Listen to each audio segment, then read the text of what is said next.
आज किलानापुर में भैया को बंद कर संगीत व्यासपीठ पर विराजमान परम आदरणीय देवव्रत जी महाराज, हमारे सभी श्रद्धेय वरिष्ठ जन, सभी माताएं, महाराज जी के साथ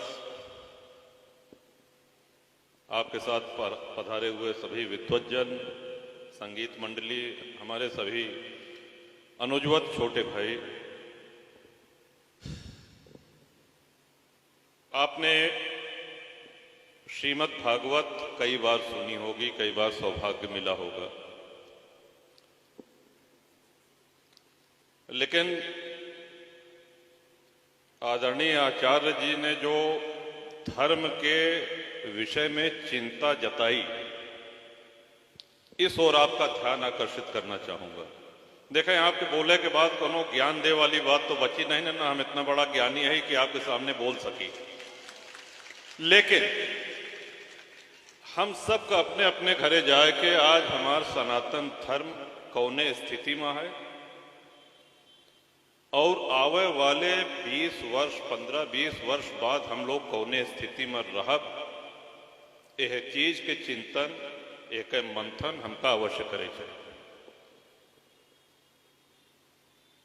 हमको आजादी कब मिली सभी लोग जानते हैं, 15 अगस्त 26 जनवरी को गणतंत्र हुआ। विश्व का सबसे बड़ा लोकतंत्र है। बड़ा अच्छा महाराज जी ने कहा कि भाई ये देश ही नहीं है, ये हमारी माता, क्यों ही नहीं कहा कि हम जापान माता जा रहे हैं, अमेरिका माता जा रहे हैं, कहां से आ रहे हैं, हम इंग्लैंड माता से आ रहे हैं। मां की श्रेणी में अपने राष्ट्र को रखा है और विश्व का सबसे बड़ा लोकतंत्र है, परमाणु शक्ति संपन्न राष्ट्र है।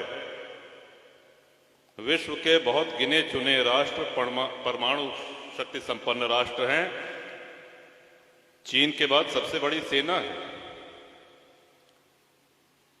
जल थल वायु बहुत भारी तादाद में, और इसके अलावा अर्धसैनिक बल, बीएसएफ, सीआरपीएफ, तमाम आईटीबीपी, सीआईएसएफ।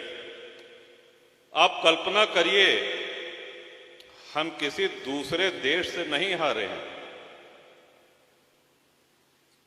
16 जनवरी 1990 धर्म के आधार पर, हिंदू होने के कारण एक रात के अंदर कश्मीर से 5 लाख हिंदुओं को विस्थापित कर दिया गया। एक भी समाचार चैनल नहीं बोला, एक भी राजनीतिक दल नहीं बोला, और बड़े खेद के साथ कहना पड़ रहा है कि बहुत बड़े बड़े धर्माचार्य भी इस विषय में मौन रहे। हमको इसकी चिंतन करने की आवश्यकता है। आजकल एक फिल्म आई है, बड़ी चर्चा का विषय बना है, आप लोगों ने भी नाम सुना होगा, द कश्मीर फाइल्स। हिंदुओं की व्यथा को दिखाती हुई ये फिल्म, जिसमें तमाम लोग इस बात के लिए मुकदमेबाजी कर रहे हैं कि इस फिल्म का प्रदर्शन बंद कर दिया जाए, इसको दिखाना बंद कर दें, इसको सिनेमा हॉल से निकलवा लिया जाए। क्यों? क्योंकि हमारे ऊपर, हिंदू समाज के ऊपर जो बीता, वो फिल्म उसकी एक जीती जागती कहानी है, वो सच्चाई बताती है, और सच्चाई से बहुत से लोगों को दिक्कत होती है। विश्व में अनेक सभ्यताएं हैं, अनेक संस्कृतियां हैं, लेकिन हमारे लिए ये बहुत सौभाग्य और गर्व का विषय है कि सबसे पुरानी संस्कृति और जीवित संस्कृति हम इसलिए कहते हैं कि आज से 5000 वर्ष पूर्व, 10,000 वर्ष पूर्व, शिशु के जन्म से लेकर के उसके अंतिम संस्कार तक जो जो रीतियां अपनाई जाती थी, जो जो कर्मकांड होते थे, आज भी वही जीवित है। ये जो हम लोग धोती कुर्ता पहनते हैं या माताएं धोती पहनती हैं, थोड़ा बहुत पहनने के तरीके में अंतर हो सकता है, लेकिन जो महाराज कह रहे हैं कि सतयुग से लेकर के, त्रेता से लेकर के द्वापर होते हुए और कलयुग तक यही परिवेश तो है।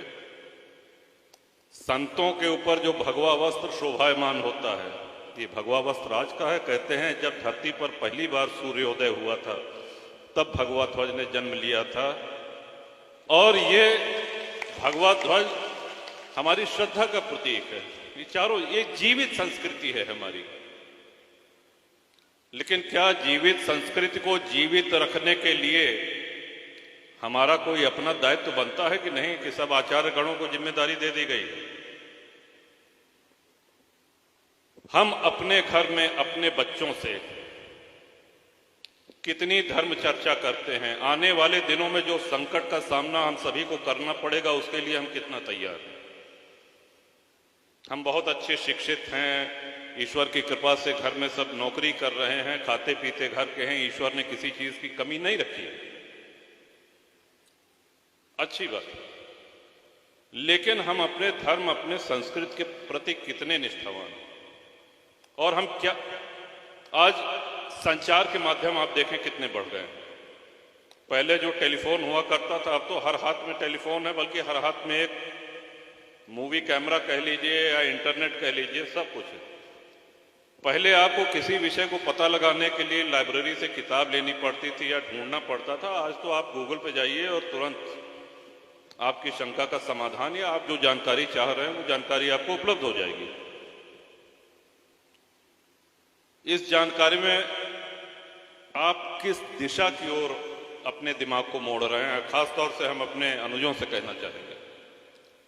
ठीक है, मनोरंजन का एक थोड़ा सा समय रखिए, लेकिन ये भी याद रखिए कि विश्व में जितनी सभ्यताएं, संस्कृति हैं, सबसे अधिक सामूहिक नरसंहार ये हिंदुओं का हुआ। सबसे अधिक विस्थापन ये हिंदुओं का हुआ है। आदि शंकराचार्य ने जब 4 पीठों की स्थापना करी, इतने परम तपस्वी, त्रिकालदर्शी, जैसे उनको ये भान रहा हो कि भविष्य का भारत इतना ही बचेगा हमारा। आप देखें, आज चारों श्रद्धेय शंकराचार्यों की पीठ है, वो देश के 4 कोनों में है। अब इसको और न सिकुड़ने दीजिए, बस यही विनती है। इसलिए कि भारत तभी तक धर्मनिरपेक्ष राष्ट्र है जब तक हिंदू बाहुल्य। हो सकता है कुछ लोग इसको कहने से कतराते हों, हो सकता है कुछ लोग इसको न कहते हों, लेकिन सच्चाई यही है। जो तथाकथित धर्मनिरपेक्षता है वो इसी कारण है क्योंकि बाहुल्य हिंदुओं का है। और इतिहास इसलिए हम सबको पढ़ना चाहिए कि हम उससे सबक लें। जो हमारे पुरखों के ऊपर बीता वो हमारी अगली पीढ़ी न झेले, इसके लिए हम सब लोगों को अपनी तैयारी, अपनी पूरे मनोयोग से उसके लिए तैयार होना पड़ेगा।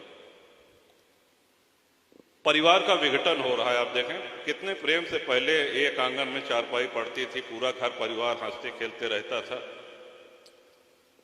कहीं न कहीं ऐसा नहीं लगता है आपको कि जैसे शिक्षा बढ़ी, विज्ञान आया, वैसे वैसे हमारी बुद्धि भी संकुचित होती गई, भाई भाई के साथ नहीं रह सक रहा है, घर में अगर 2 बहुएं हैं तो उनको बंटवारा चाहिए, ये विडंबना है।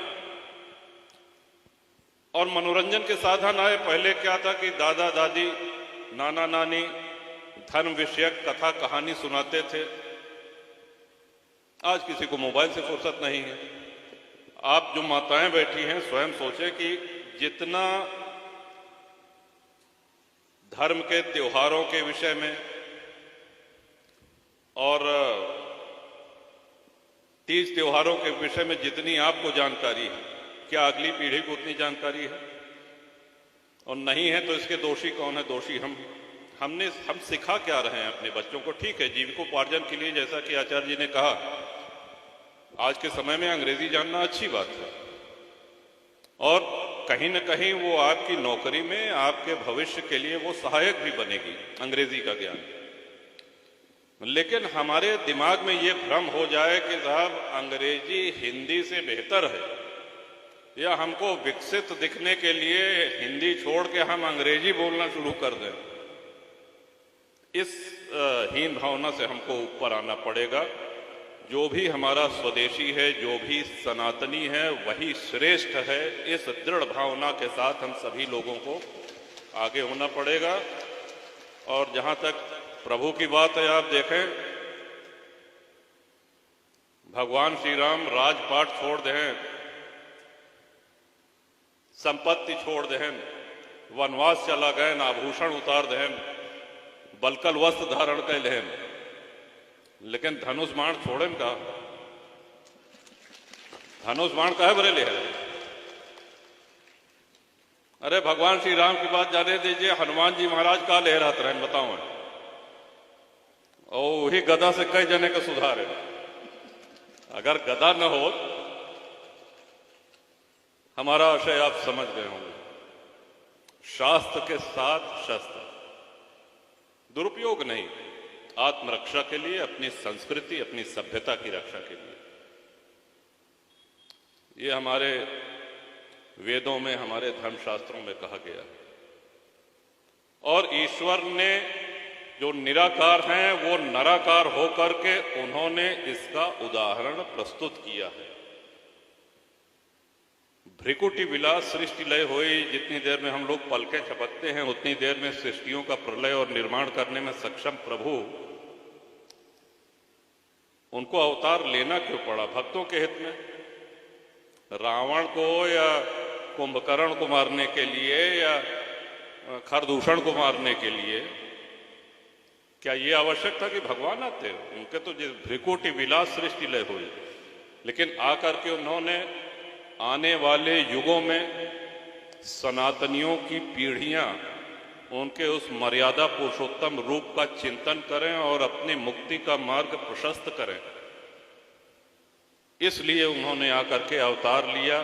भगवान श्री राम ने, भगवान श्री कृष्ण ने लीलाएं करी, हमको सन्मार्ग दिखाया। और जैसा कि हम हमेशा कहते हैं कि ये सौभाग्य बहुत कम दिन मिलता है। आचार्य जी आए हैं, आज 9वां दिन है कि 7वां दिन? 7वां दिन, और आज विश्राम है। 7 दिन से आप सभी को सौभाग्य मिल रहा है कथामृत पान का, यानी कि 7 दिन से आप बता रहे हैं कि आपकी जीवन शैली, आप अपना जीवन कैसे जिए।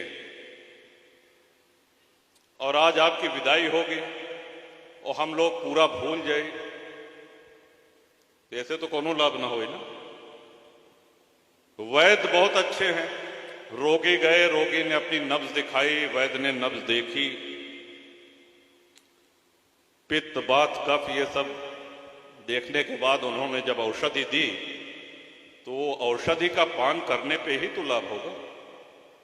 औषधि तो आप जो बता के जा रहे हैं वो अनमोल है, अद्वितीय है, अकाट्य है, लेकिन उस औषधि का पान हम सब लोग करते रहें और अपने घर के बच्चों को कराते रहें, यही मां शारदा से कामना है।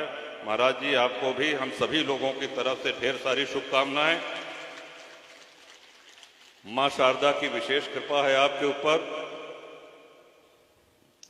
उस कृपा में और वृद्धि हो। आप इसी तरह मुखर होकर के सनातन धर्म रक्षार्थ लोगों का मार्गदर्शन करें और अपनी कथाओं के माध्यम से